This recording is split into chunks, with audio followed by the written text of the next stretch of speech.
शिक्षण के बारे में बात करनी शुरू की थी, कोऑपरेटिव लर्निंग। मैंने उसके बारे में शायद थोड़ा सा बताया था आप लोगों को। कोऑपरेटिव लर्निंग के बारे में मैंने जो लिखाया था, कोई मुझे पढ़ के सुनाए, क्या बताया था मैंने कल? मैम ये लिखा था, हम्म। यह अधिगम का एक ऐसा प्रयास है जिसमें विद्यार्थियों का एक समूह मिलकर दिए गए कार्य को पूरा करते हैं और समूह को सफल बनाते हैं। इसके माध्यम से विद्यार्थी स्वयं के लिए एवं दूसरों के लिए कर्तव्य की भावना से कार्य करते हैं एवं समस्याओं का समाधान खोजने का प्रयास करते हैं। इस प्रकार के अधिगम में मिश्रित योग्यता वाले बच्चों को समूह में रखा जाता है और वह अपने लक्ष्य को प्राप्त करने के लिए तत्पर रहते हैं। ठीक है, तो हम लोगों ने बेसिकली कोऑपरेटिव लर्निंग क्या होती है उसके बारे में थोड़ा सा कल बात की थी कि सहयोगी जो शिक्षण होता है वो ग्रुप बेस्ड होता है। ठीक है, इसमें समूह में कार्य होता है और ये सहयोग के ऊपर किस तरह से हम आपस में मिलजुल के कोई कार्य को पूरा करते हैं, इस अवधारणा पे बेस्ड होती है ये जो टीचिंग टेक्निक है, ऐसी अवधारणा पे बेस्ड होती है ये। तो इसके कुछ कंपोनेंट्स होते हैं, कोऑपरेटिव लर्निंग के कुछ कंपोनेंट्स होते हैं। एक एक करके वो कंपोनेंट्स मैं आप लोग को बताती जाऊंगी, उसको समझते जाइए।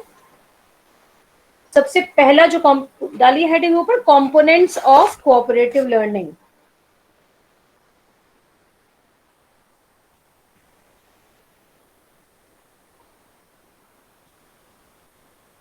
सबसे पहला जो कंपोनेंट है वो है पॉजिटिव इंटरडिपेंडेंस,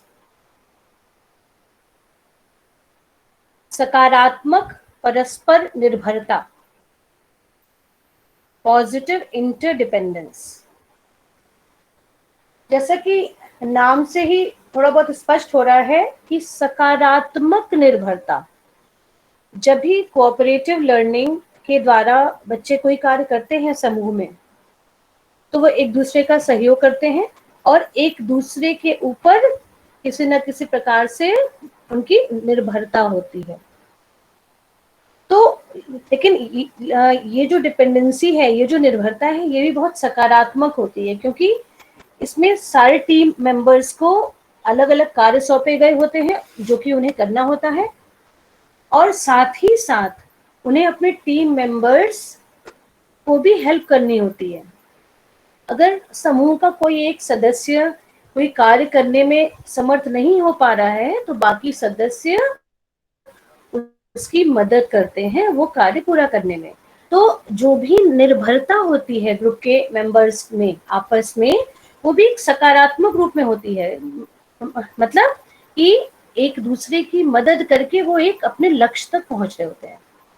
तो इसलिए इस जो ये जो निर्भरता है, परस्पर जो आपस में एक दूसरे के ऊपर जो निर्भर है ग्रुप के मेंबर्स, ये भी सकारात्मक होती है। ठीक है, ऐसे तो हम लोग कहते हैं ना कि हमें किसी के ऊपर निर्भर इसमें नहीं होना चाहिए, हमें हमेशा स्वयं के ऊपर ही कॉन्फिडेंस होना चाहिए, स्वयं कार्य करना चाहिए।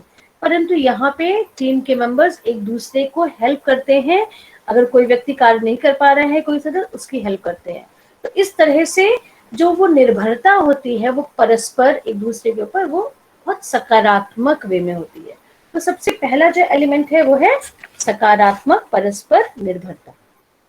इसमें सारे मेंबर्स को एक दूसरे को सहयोग करना होता है। दूसरा जो पॉइंट है वो है इंडिविजुअल अकाउंटेबिलिटी। ठीक है, इंडिविजुअल अकाउंटेबिलिटी, अकाउंटेबिलिटी का मतलब होता है जवाबदेही। इंडिविजुअल का मतलब होता है वैयक्तिक। मतलब कोऑपरेटिव लर्निंग में जैसा कि हमने पहले बताया कि हर मेंबर को कोई ना कोई रिस्पॉन्सिबिलिटी दी जाती है और हर सदस्य अपने उस कार्य के प्रति जवाबदेह होता है। ठीक है, कि जो कार्य उसको दिया गया है उस कार्य को उसने किया नहीं किया, कितना किया, कैसे किया, इसकी पूरी जिम्मेदारी उस सदस्य की होती है जिसको वो कार्य दिया गया है। तो इस तरह से जो हर जो उस ग्रुप का जो हर मेंबर है, हर सदस्य है उस ग्रुप का, वो अपनी अपनी जिम्मेदारी को अपना स्वयं मान के पूरा करने का प्रयास करते हैं, ठीक है, और एक दूसरे की कार्यों को देख के भी सीखने का प्रयास करते हैं। तो इससे ये होता है कि हर इंसान अपने लिए जिम्मेदार है और अपने कार्यों को करना उसे करना ही है, ठीक है। अगर किसी कारणवश वो नहीं कर पा रहा है तो वो दूसरों से मदद मांग सकता है, पर जिम्मेदारी उसी की है, जवाबदेही उसी की है। इससे क्या होता है, एक जिम्मेदारी की भावना का एहसास होता है कि नहीं, हमें ये काम मिला है और हमें ये पूरा करना है। जिस तरह से ग्रुप के बाकी सदस्य अपने अपने कार्यों को पूरा कर रहे हैं, उसी तरह हमें भी अपने हिस्से का कार्य पूरा करना है और हमें अपने लक्ष्य तक पहुंचना है। तो अकाउंटेबिलिटी बहुत इंपॉर्टेंट होती है किसी भी चीज के लिए।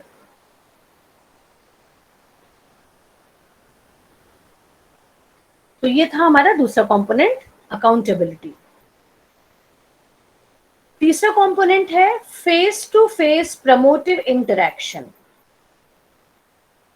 Face to face promotive interaction का मतलब होता है कि जब समूह में बच्चे कार्य कर रहे होते हैं तो नेचुरल सी बात है, उसमें उन लोगों में आपस में बातचीत होती है, सलाह मशवरा भी होता है, कार्य को किस तरह से हम कर लें, इस कार्य को हमें लक्ष्य तक पहुंचने के लिए किस तरह से रणनीति बनानी चाहिए, मतलब वगैरह वगैरह।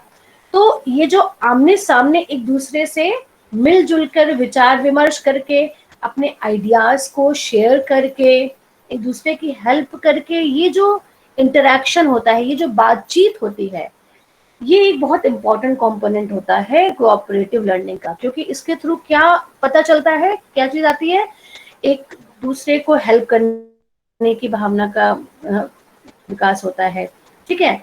और किसी भी प्रॉब्लम को सॉल्व करने के लिए हम सोचते हैं, हम उसको एनालाइज करते हैं, तो हमारी रीजनिंग की जो कैपेसिटी है वो डेवलप होती है।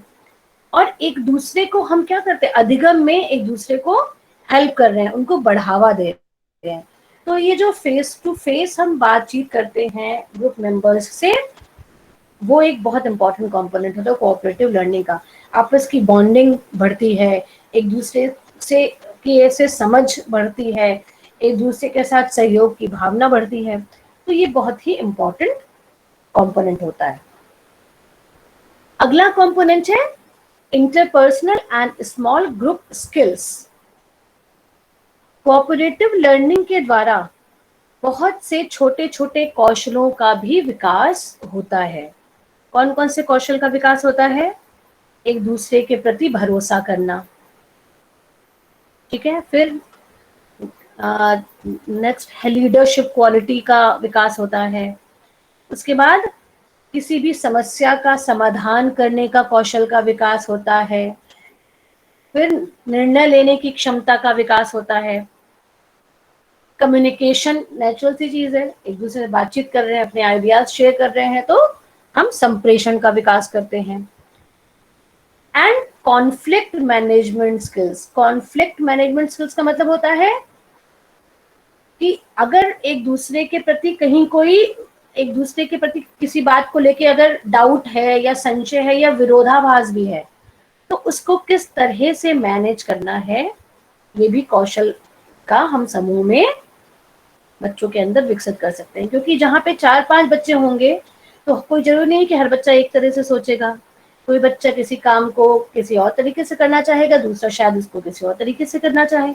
तो जब तो छोटे छोटे कॉन्फ्लिक्ट्स, छोटे छोटे कह सकते हैं कि भेदभाव, मनमुटाव भी होते हैं ग्रुप में, है ना। पर इन्हीं मनमुटाव से, इन्हीं भेदभाव से अपने आप को बाहर निकालते हुए समूह के द्वारा जो एक लक्ष्य की प्राप्ति की जाती है, तो इसी को बोलते हैं interpersonal and small group skills. इससे बहुत सारे कौशलों का भी विकास होता है। एक बार फिर से मैं सारे कौशलों के नाम बता देती हूँ। पहला, एक दूसरे के प्रति भरोसा करने का कौशल। दूसरा, किसी समस्या का समाधान करने का कौशल। तीसरा, निर्णय लेने की क्षमता का कौशल। चौथा, संप्रेषण कौशल। पांचवा, पूरी टीम का जो लीडर होता है तो एक लीडरशिप क्वालिटी का भी कौशल डेवलप होता है। और लास्ट, कॉन्फ्लिक्ट मैनेजमेंट, जो भी मनमुटाव या भेदभाव है उसको हमें किस तरह से ओवरकम करना है, उसको किस तरह से खत्म करते हुए आगे बढ़ना है, ये सारे कौशलों का विकास हम करते हैं कोऑपरेटिव लर्निंग में। और इसका जो लास्ट कंपोनेंट है वो है ग्रुप प्रोसेसिंग। ग्रुप प्रोसेसिंग मतलब जो टीम मेंबर्स होते हैं वो उनको एक टीम की तरह उनका प्रोसेस, जो भी वो प्रक्रिया कर रहे हैं, जो भी वो कार्य कर रहे हैं, उसको एक टीम की तरह देखा जाता है, ना कि इंडिविजुअल देखा जाता है। तो जब उनका इवैल्यूएशन होता है तो वो क्या करते हैं, अपने अपने कार्यों को खुद से असेस करते हैं। जो टीचर है वो तो असेस करता ही है, लेकिन जो ग्रुप के मेंबर्स होते हैं वो समय समय पर अपने द्वारा किए गए कार्यों को का असेसमेंट करते रहते हैं कि वो जो कार्य कर रहे हैं वो ठीक दिशा में जा रहा है कि नहीं जा रहा है, उसमें कहीं कोई संशोधन की जरूरत तो नहीं है, कोई बदलाव करने की आवश्यकता तो नहीं है। तो ये जो सारी चीजें एक ग्रुप के अंदर होती हैं, इसी को बोलते हैं ग्रुप प्रोसेसिंग। और इससे क्या होता है कि उन्हें अपनी गलतियों का पता चलता है और वो उसको ठीक कर सकते हैं अपने लक्ष्य तक पहुंचने से पहले। तो ये भी एक बहुत इंपॉर्टेंट कंपोनेंट होता है। इस तरह से ये 5 कंपोनेंट कोऑपरेटिव लर्निंग के होते हैं। पहला मैंने बताया पॉजिटिव इंटरडिपेंडेंस, दूसरा इंडिविजुअल अकाउंटेबिलिटी, तीसरा face to face promotive interaction, चौथा interpersonal and small group skills, और पांचवा ग्रुप प्रोसेसिंग। सबको क्लियर हुई बात मेरी? किसी को कोई डाउट तो नहीं है इसमें?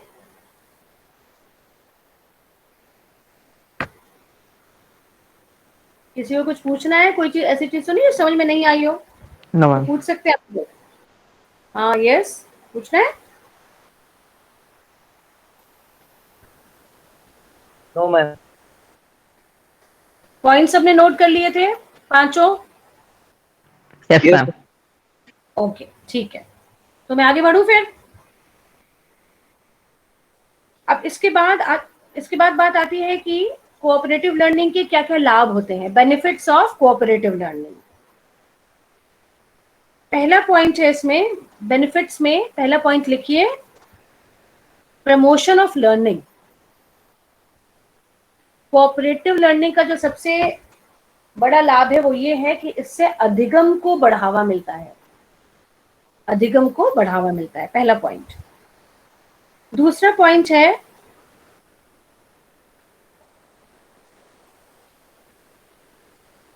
कि बच्चे की स्मरण शक्ति का विकास होता है। स्मरण शक्ति का विकास होता है।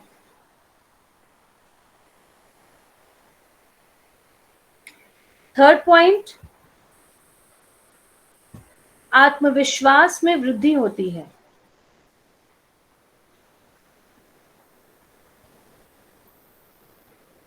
फोर्थ पॉइंट,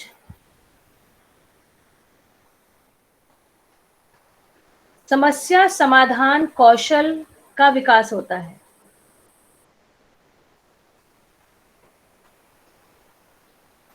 समस्या समाधान कौशल का विकास होता है। नेक्स्ट पॉइंट, निर्णय लेने की क्षमता का विकास होता है। निर्णय लेने की क्षमता का विकास होता है।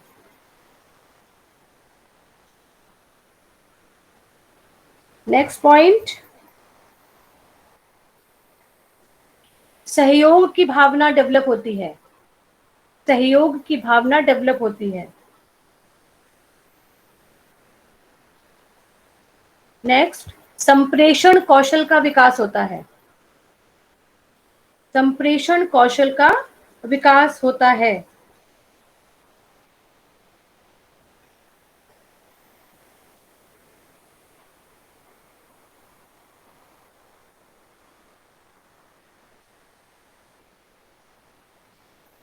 और लास्ट पॉइंट,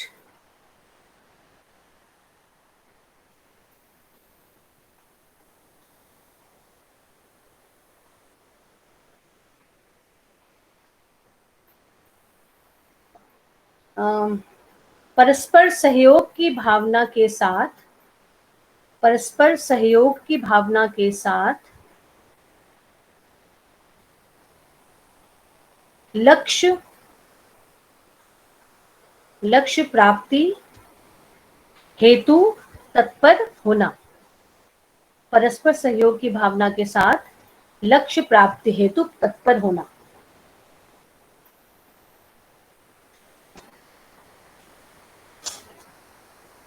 तो ये कुछ लाभ हैं जो कोऑपरेटिव लर्निंग के द्वारा प्राप्त किए जा सकते हैं। और जैसा कि मैंने पहले बताया था कि इसमें हम जो समूह बनाते हैं वो मिश्रित बच्चों का बनाते हैं, बच्चों को मिक्स करके रखते हैं, सामान्य बच्चे, दिव्यांग बच्चे और भिन्न भिन्न प्रकार के दिव्यांग बच्चों को सबको मिक्स करके रखते हैं, और जिसके लायक जो कार्य होता है वो उसको हम दे देते हैं, और वो सारे लोग मिलके अपने लक्ष्य की प्राप्ति की ओर आगे बढ़ते हैं। तो ये कोऑपरेटिव लर्निंग है। सबको क्लियर?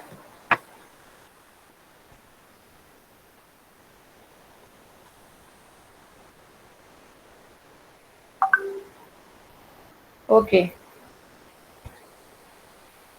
एक टॉपिक और बचा है आपका इस यूनिट में, यूनिट 2 में, वो है UDL, universal design of learning. UDL, universal design of learning. Universal का मतलब क्या होता है? यूनिवर्सल मतलब क्या बताएगा? सर्वव्यापी। सर्वव्यापी। Very good. तो यहाँ पे हम लर्निंग में बात कर रहे हैं यूनिवर्सल डिजाइन की।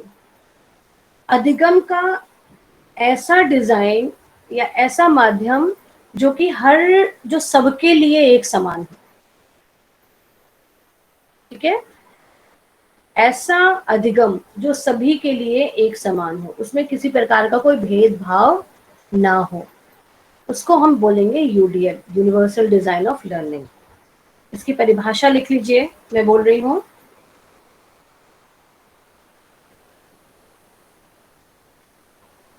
यह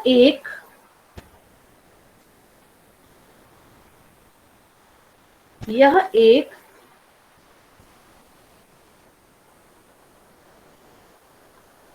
ऐसा व्यापक संप्रत्यय है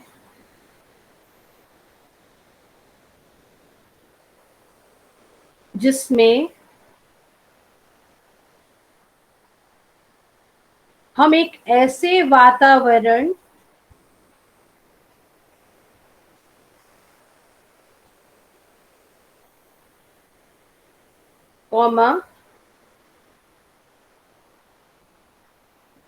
भवन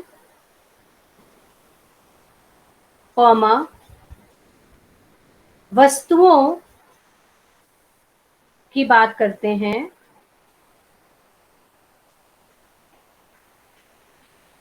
जो हमारे वृद्धजनों, निःशक्तजनों एवं सामान्य जनों सभी के लिए सुगम हो।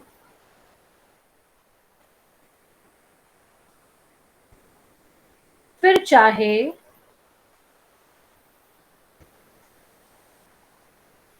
वो किसी भी आयु, किसी भी योग्यता अथवा किसी भी स्तर का क्यों ना हो।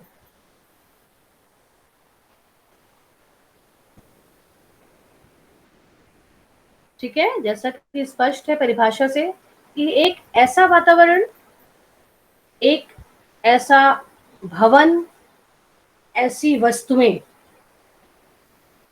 जो कि सबके लिए यूजफुल हो, चाहे वो हमारे वृद्धजन हो, उनके लिए भी वो उतनी ही यूजफुल हो, निःशक्त जनों के लिए भी वो उतनी ही यूजफुल हो, और एक सामान्य आदमी के लिए भी वो यूजफुल हो।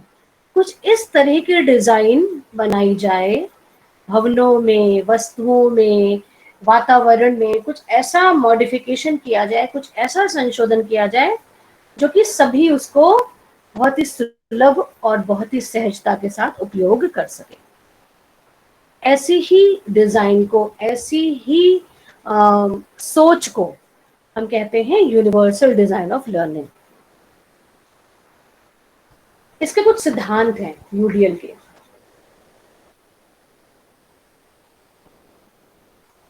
उन्हीं सिद्धांतों के ऊपर ये बना है, उन्हीं के ऊपर ये बनाया जाता है।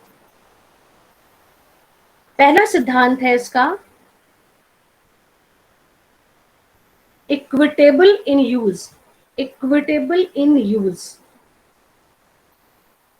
मतलब सभी के लिए एक समान उपयोग। इक्विटेबल इन यूज, सभी के लिए एक जैसा उपयोग, पहला सिद्धांत। दूसरा सिद्धांत है फ्लेक्सिबिलिटी इन यूज।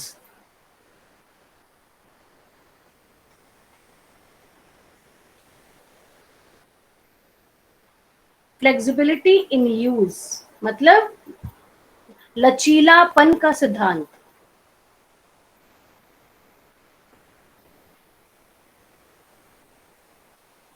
थर्ड है simple and intuitive. Simple and intuitive, सरल और सहज, सरलता और सहजता का सिद्धांत।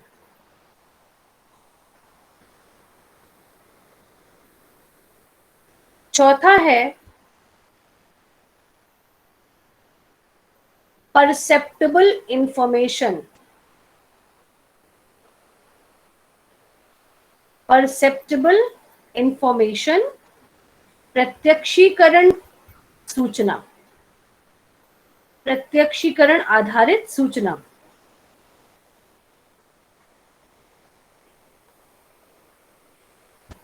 अगला है tolerance of error. Tolerance of error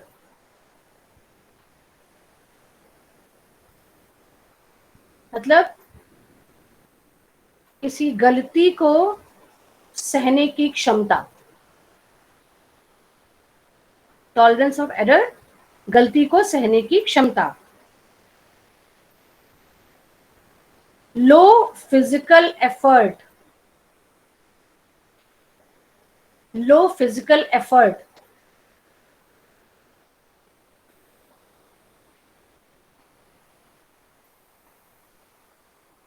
मतलब कि जहां पे बहुत ज्यादा शारीरिक हमें बल का प्रयोग ना करना पड़े, मतलब शारीरिक बल का जहां कम से कम प्रयोग करना पड़े।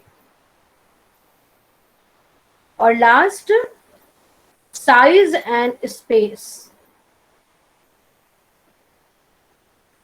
साइज एंड स्पेस का मतलब जो भी आकार हो या जो भी जगह इस्तेमाल की जा रही हो वो भी उपयुक्त होनी चाहिए। Size and space appropriate. जो भी साइज हम उस वस्तु का या उस बिल्डिंग का या जो भी हम बना रहे हैं उसके साइज का भी हमें ध्यान रखना चाहिए और वो कितनी जगह पे उसको बनाना है उसका भी हमें ध्यान रखना चाहिए। तो ये कुछ सिद्धांत है जिनके ऊपर हमारा यूडीएल बेस्ड है।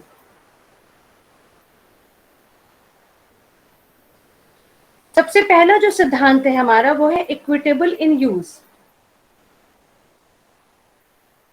इक्विटेबल इन यूज का मतलब होता है कि जो भी वस्तु बनाए या जो भी भवन बनाए, ठीक है, वो सब लोग उसको एक जैसा ही इस्तेमाल कर पाए, चाहे वो वृद्धजन हो, चाहे वो निशक्तजन हो, चाहे वो सामान्य जन हो। एक जैसा ही मतलब उसके इस्तेमाल करने का जो तरीका है वो एक ही जैसा हो, अलग अलग ना हो। कुछ हम आपको उदाहरण बताएंगे जिससे आपको और ज्यादा क्लियर हो जाएगा। एग्जाम्पल्स हैं कुछ इसके यूडीएल के। जैसे पहले एग्जाम्पल है रैम्प्स। रैम्प एक ऐसा डिजाइन है जिसको निःशक्त जन भी यूज कर सकते हैं, सामान्य जन भी यूज कर सकते हैं, और हमारे जो वृद्ध जन है वो भी यूज कर सकते हैं। और वो जैसा है वैसा ही है, उसमें कुछ चेंजेस हमको नहीं करने हैं, है ना। रैम बना है, उसमें रेलिंग लगी है, अपने आवश्यकता अनुसार उसको हर तरह के लोग यूज कर सकते हैं। तो वो क्या है, वो सबके लिए एक समान यूज का है। तो यही है पहला सिद्धांत, equitable in use. Examples note करते जाइए। दूसरा एग्जाम्पल है, हमारी यूनिवर्सिटी में भी ऐसी एक आई थी बस, लो फ्लोर बस, देखी होगी आप सब लोगों ने, देखिए है, अपनी यूनिवर्सिटी में भी आई थी। कैसी होती है ये वाली बस? मैम पट्टियों के बिल्कुल बराबर से होती हैं, जो ऊंचाई की पट्टियां होती हैं जहाँ पे खड़े होते हैं लोग, उसके बिल्कुल हाँ बराबर से होती है, जिससे खुल के उसपे व्हील चेयर जा सके आसानी से। हाँ, मतलब वो क्या होती है, वो बिल्कुल ग्राउंड के बराबर उसको खोले जा सकती है कि आराम से कोई व्यक्ति चल के भी उस बस में, मतलब उसमें आपको सीढ़ियां नहीं चढ़नी पड़ती हैं, स्टेयर्स नहीं होते हैं, स्टेप्स नहीं बने होते हैं, बिल्कुल लो फ्लोर होती हैं कि उसको आप बिल्कुल जमीन के समकक्ष कर सकते हैं। और व्हीलचेयर भी उसमें आसानी से जा सकती है, कोई चल के जाना चाहे तो आसानी से चल के जा सकता है। तो ये क्या होती है, ये और जो जो हमारे वृद्ध जन होते हैं जिनको चलने में दिक्कत होती है, आर्थराइटिस की प्रॉब्लम होती है ज्यादातर वृद्ध जन लोगों को, उनके लिए भी ये बसेस बिल्कुल काम करती है। तो ये जो लो फ्लोर बसेस होती हैं ये भी यूनिवर्सल डिजाइन का ही एक एग्जांपल है। उसके बाद नेक्स्ट एग्जांपल है वाइड डोर्स, चौड़े दरवाजे। दरवाजों की चौड़ाई अगर हम थोड़ा ज्यादा चौड़े दरवाजे बनवाएंगे तो सभी के लिए सुलभ और सहज होगा। उसमें एक व्हीलचेयर वाला बच्चा भी आराम से जा सकता है, ट्राईसाइकिल वाला बच्चा भी जा सकता है, एक वृद्धजन भी आराम से उसमें निकल सकता है।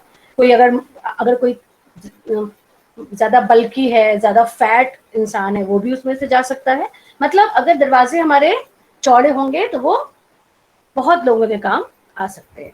तो ये जो चौड़े दरवाजे होते हैं ये भी उसका एक उदाहरण है।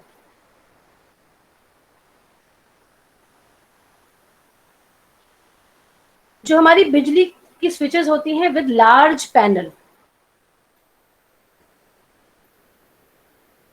फ्लैट, आजकल आपने देखा है ना कि बिल्कुल जो स्विच होते हैं वो पतले पतले स्विचेस नहीं होते, चौड़े चौड़े फ्लैट स्विच बोर्ड होते हैं जिनको ऑन ऑफ करना बहुत आसान होता है।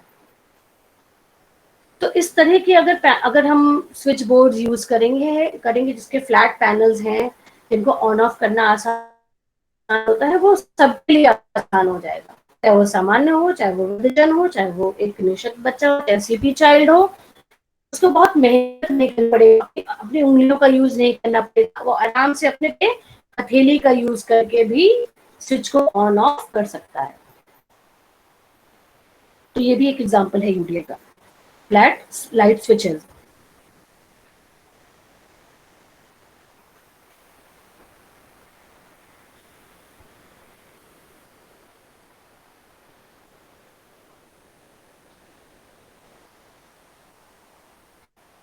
और जो कैबिनेट्स बनती हैं, अलमारियां बनती हैं, ठीक है, तो वो अलमारियां जो होती हैं वो हैंडल से खींचने की बजाय आजकल सेंसर वाली अलमारियां होती है, उसको हल्का सा पुश करो वो खुलती है और छोड़ दो बन जाए। इस तरह की कैबिनेट्स का हमें यूज करना चाहिए, इस तरह के कैबिनेट्स का हमें निर्माण ज्यादा से ज्यादा करना चाहिए जो कि सबके लिए सुलभ और सहज होते हैं।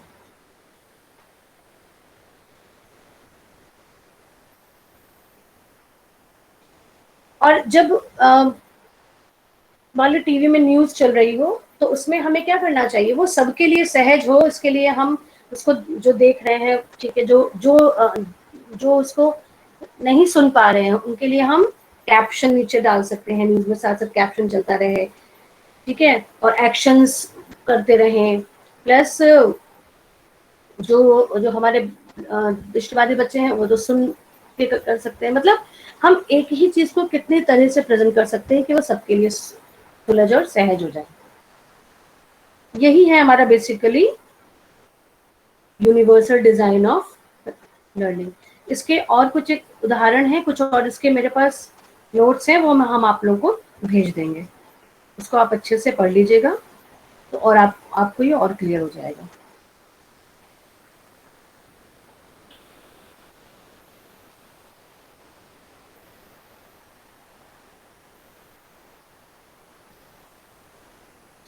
ठीक है, ओके मैम। तो मेरे ख्याल से आपका सेकेंड यूनिट खत्म हो गया है और उसमें कुछ बचा नहीं है। Let me check.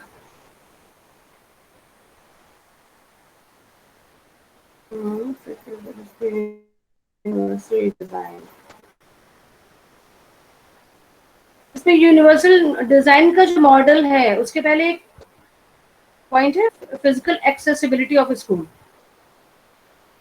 तो यही मतलब है कि जो स्कूल में भौतिक जो सुविधाएं हैं वो हमें हमेशा दुरुस्त रखनी चाहिए, जिससे बच्चे स्कूल तक आसानी से पहुंच सके। मतलब वही है कि आपको स्कूल में रैंप रखने चाहिए, सीढ़ियां नहीं होनी चाहिए, दरवाजे चौड़े होने चाहिए, मतलब ये सब चीजें, भौतिक जो चीजों का हमें ध्यान रखना है, वही बात इसमें की गई है। इसमें ऐसा कुछ ऐसा खास है नहीं। ओके, तो आपके ये दोनों यूनिट खत्म हो